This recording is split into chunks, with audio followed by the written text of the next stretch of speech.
Halo semuanya, perkenalkan nama saya Hernia Priyatna dari Program Studi Pendidikan Fisika Universitas Negeri Semarang. Pada video ini saya akan melakukan praktikum cermin cekung. Dalam praktikum ini memiliki tujuan yaitu untuk menentukan jarak fokus dari cermin cekung. Setelah ini saya akan menjelaskan alat dan bahan yang nantinya saya akan gunakan pada praktikum cermin cekung. Alat dan bahan yang saya gunakan dalam praktikum ini yaitu pertama ada senter. Senter ini sebagai sumber cahaya. Senter ini sudah saya beri anak panah. Lalu yang kedua terdapat cermin cekung yang digunakan untuk memantulkan cahaya dari sumber cahaya.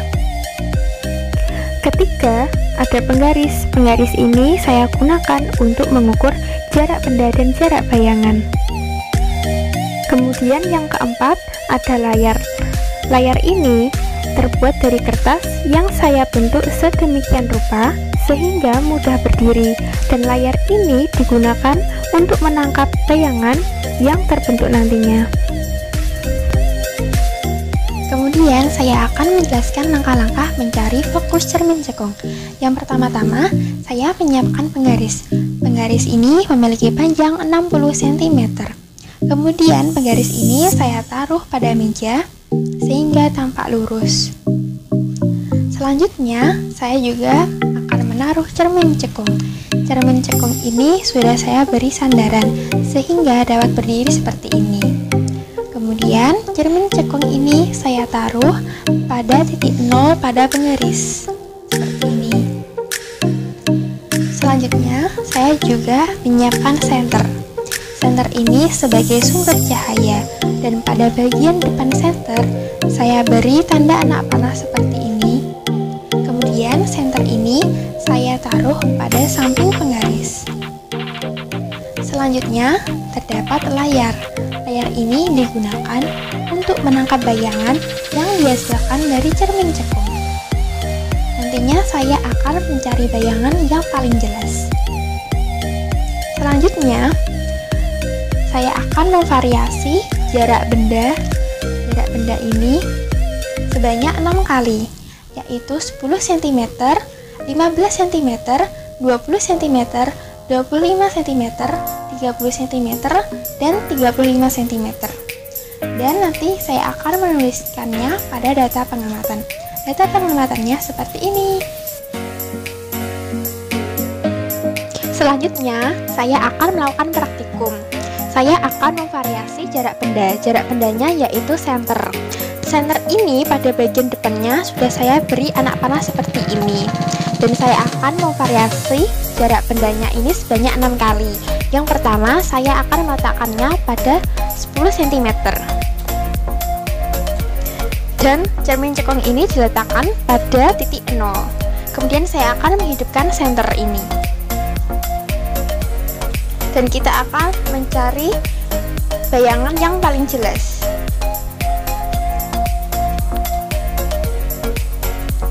Ternyata bayangan yang paling jelas yaitu pada 35 cm. Kemudian saya akan menuliskannya pada tabel data pengamatan seperti ini.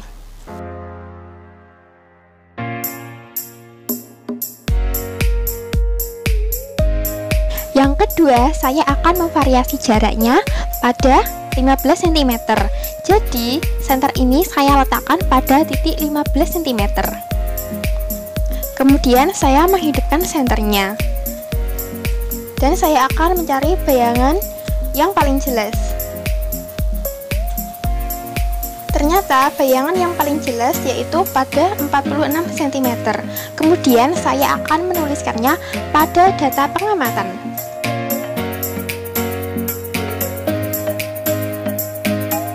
Kemudian yang ketiga, saya akan memvariasi jaraknya pada 20 cm. Jadi saya akan taruh senter ini pada titik 20 cm. Kemudian saya hidupkan senternya dan mencari bayangan yang jelas. Ternyata bayangan yang jelas terletak pada 26 cm. Kemudian saya akan menuliskannya pada data pengamatan. Kemudian yang keempat, saya akan memvariasi jaraknya pada 25 cm. Jadi saya akan memindahkan senter ini pada jarak 25 cm. Kemudian saya hidupkan senternya dan mencari bayangan yang paling jelas. Ternyata bayangan yang paling jelas terletak pada 20 cm. Kemudian saya akan tuliskan pada data pengamatannya.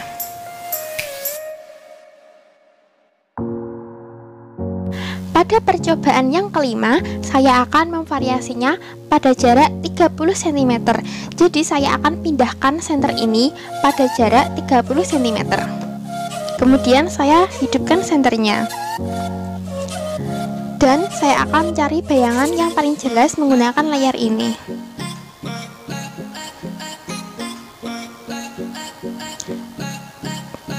Ternyata bayangan yang paling jelas terletak pada 11 cm. Kemudian saya akan tuliskan pada data pengamatan. Yang keenam, saya akan memvariasi jaraknya pada 35 cm. Jadi saya akan pindahkan senter ini pada 35 cm. Dan saya hidupkan senternya. Kemudian saya akan mencari bayangannya.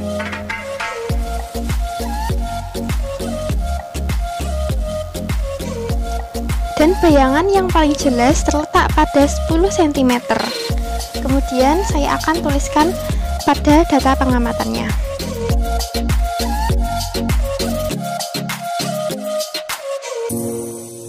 Selanjutnya saya akan melakukan analisis data. Pertama-tama saya akan mencari fokusnya dahulu dengan menggunakan rumus 1/f sama dengan 1/s plus 1/s aksen.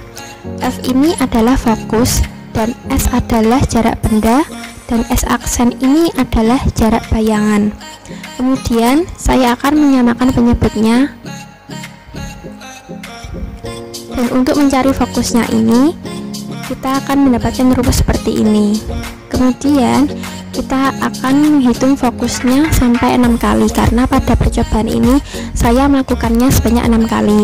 Kemudian saya akan melakukan rata-rata dengan cara menjumlahkan semua fokus ini dari F1 sampai F6, kemudian saya akan bagi 6. Dan untuk pada percobaan pertama, yaitu pada jarak bendanya itu 10 cm dan jarak bayangannya itu 35 cm.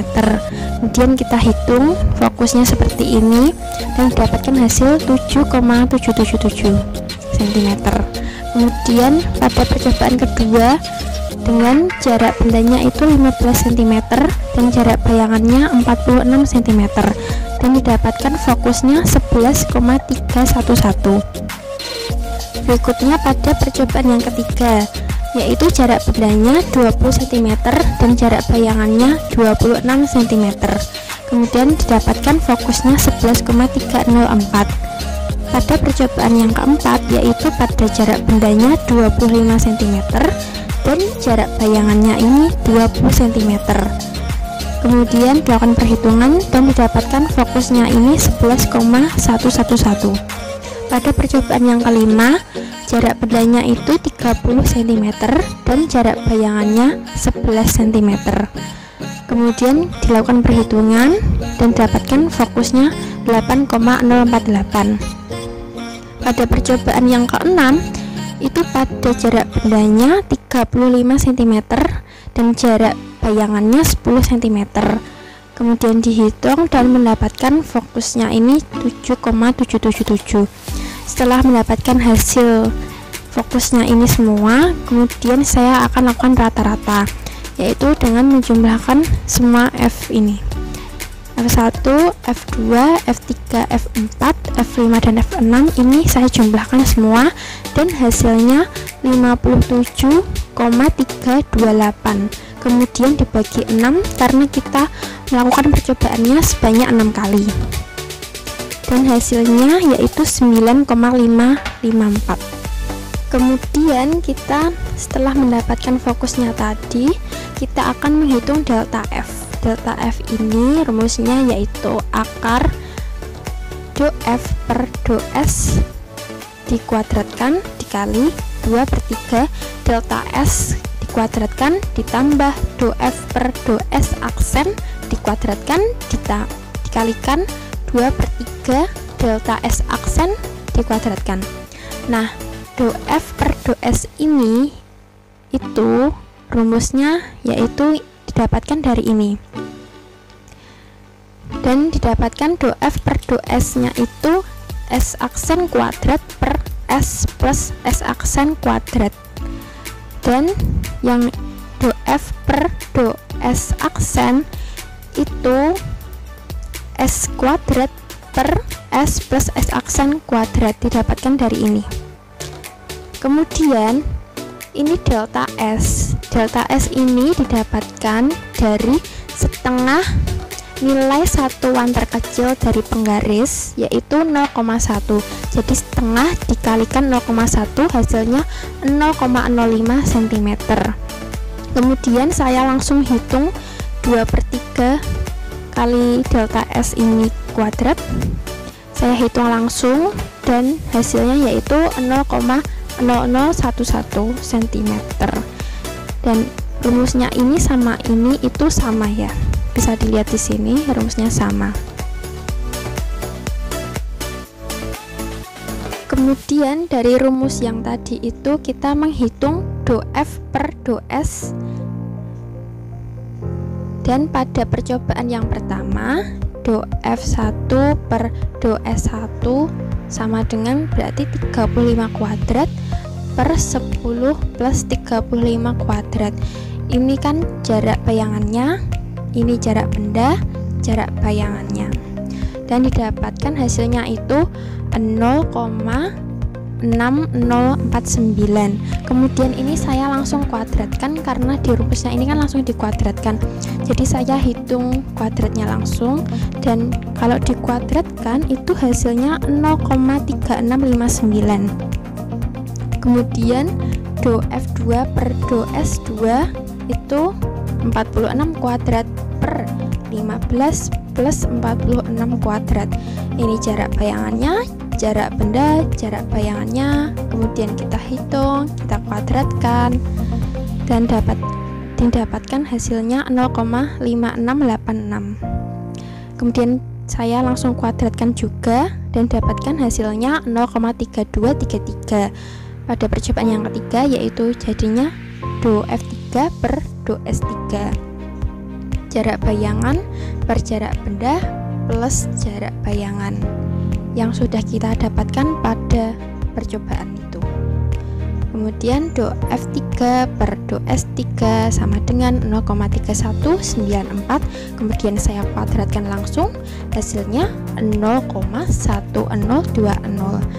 Kemudian yang percobaan keempat itu 20 kuadrat per 25 plus 20 kuadrat. Kita hitung dan didapatkan hasilnya 0,1975, dan saya kuadratkan langsung jadi 0,3901.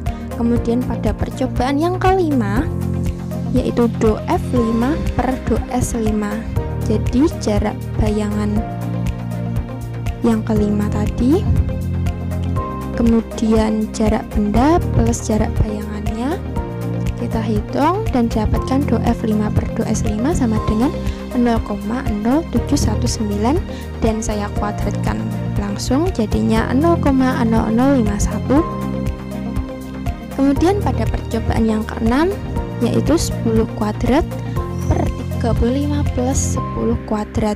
Ini jarak bayangan, jarak benda, jarak bayangan, kemudian saya jumlahkan dan dikuadratkan, didapatkan hasilnya ini, dan jadi do F6 per do S6 sama dengan 0,0493, dan saya kuadratkan langsung jadinya 0,0024.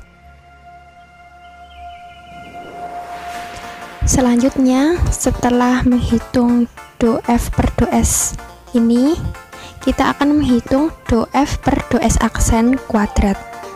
Pada percobaan pertama yaitu 10 kuadrat per 10 plus 35 kuadrat, dan didapatkan hasilnya 0,0493. Kemudian saya kuadratkan langsung jadi 0,0024. Kemudian pada percobaan yang kedua yaitu 15 kuadrat per 15 plus 46, kita jumlahkan dahulu, kemudian kita kuadratkan dan didapatkan hasilnya 0,0604, dan saya kuadratkan langsung jadi 0,0036. Kemudian pada percobaan yang ketiga itu 20 kuadrat per 20 plus 26 kuadrat. 20 kuadrat ini kan jarak bendanya, ini jarak benda, dan yang 26 ini jarak bayangannya, dan dapatkan hasilnya 0,1890. Kemudian saya kuadratkan langsung jadi 0,0035.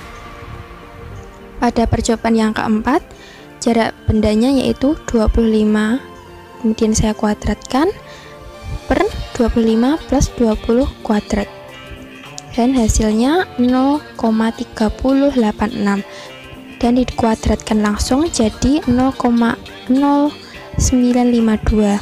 Pada percobaan yang kelima yaitu jarak bendanya 30, dan saya kuadratkan jadi 900 per 30 plus 11. Kemudian saya kuadratkan jadi 1681, dan hasilnya 0,5353, dan dikuadratkan jadi 0,2866. Pada percobaan yang keenam itu jarak bendanya 35, kemudian saya kuadratkan jadi 1225 per 35 plus 10. Saya hitung dulu ini, kemudian dikuadratkan, didapatkan hasilnya 2025, dan dihitung hasilnya 0,6049. Kemudian saya langsung kuadratkan jadi hasilnya 0,3659. Kemudian saya selanjutnya akan menghitung delta F nya. Kan tadi udah mendapatkan nilainya ini dan nilainya ini. Kemudian saya hitung delta F1. Delta F1 nya itu 0,3659 dikali 0,0011 plus 0,0024 dikali 0,0011. Ini saya kalikan dulu, ini saya kalikan dahulu, kemudian saya jumlahkan. Hasil penjumlahannya yaitu 0,00040513, kemudian saya akarkan dan didapatkan hasilnya 0,0201, dan caranya itu sama terus sampai dengan delta F6. Jadi sama terus perhitungannya seperti ini, bisa dilihat. Dan pada delta F6 didapatkan hasilnya itu 0,0201. Selanjutnya kita menghitung fokusnya. Fokusnya ini F rata-rata plus minus delta F.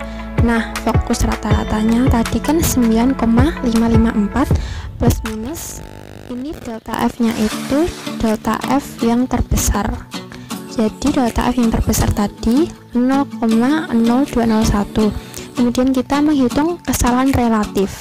Kesalahan relatifnya itu yaitu delta F per rata-ratanya tadi dikalikan 100% dan hasilnya 0,210. Kemudian ketelitiannya yaitu 100% dikurangi dengan kesalahan relatifnya, yaitu ketelitiannya 99,79%, dan ini KS yaitu kesesatan. Jadi itu fokus teori dikurangi dengan fokus prakteknya dibagi dengan fokus teori, kemudian dikalikan 100%, dan kesesatannya itu 4,46%. Kemudian KP itu ketepatan, yaitu 100% dikurangi dengan kesesatannya ini tadi. Kesesatannya kan 4,46%, jadi ketepatannya itu 95,54. Selanjutnya yaitu pembahasan. Berdasarkan praktikum yang telah dilakukan, didapatkan hasil yaitu pada jarak bendanya 10 cm, bayangannya 35 cm. Pada saat jarak bendanya 15 cm, bayangannya 46 cm. Dan ketika jarak bendanya 20 cm, jarak bayangannya 26 cm. Dan pada saat jarak bendanya itu 25 cm, jarak bayangannya 20 cm. Kemudian saat jarak bendanya terletak pada 30 cm, bayangannya yang ditangkap pada 11 cm. Terakhir, pada jarak bendanya itu 35 cm, bayangannya 10 cm. Lalu dilakukan perhitungan masing-masing fokus dan didapatkan rata-rata fokusnya. Rata-rata fokusnya yaitu 9,554 cm, sedangkan fokus teorinya itu 10 cm. Sehingga fokus rata-rata dari percobaan dengan fokus teorinya itu ada perbedaan. Perbedaan hasil tersebut itu disebabkan kurang telitinya praktikan dalam mengamati jarak bayangan, sehingga pengukuran jarak bayangan kurang valid dan terdapat pembulatan angka pada hasil perhitungan, kemudian kurang gelapnya ruangan. Dan saya juga menghitung delta F dan didapatkan delta F nilai terbesarnya yaitu delta F6. Delta F6 itu 0,0201, jadi fokusnya 9,554 plus minus 0,0201, dan dihitung kesalahan relatifnya yaitu 0,210 dengan ketelitiannya itu 99,79%. Kemudian dari praktikum ini memiliki kesesatan sebesar 4,46% dan dihitung ketepatannya sebesar 95,54. Hasil tersebut karena terdapat fokus perhitungan yang hasilnya selisih agak jauh dibandingkan dengan fokus teori. Jadi fokus perhitungannya itu ada selisih dengan fokus teorinya. Namun pada fokus rata-ratanya itu didapatkan perbedaan yang tidak terlalu signifikan dengan fokus teori, dan dapat disimpulkan bahwa dari praktikum ini jarak benda terhadap cermin cekung berpengaruh pada jarak bayangan yang dihasilkan, namun tidak berpengaruh pada jarak fokus karena jarak fokus cerminnya itu tetap. Semoga video ini bermanfaat untuk kalian semua, dan jangan lupa like, comment, dan subscribe.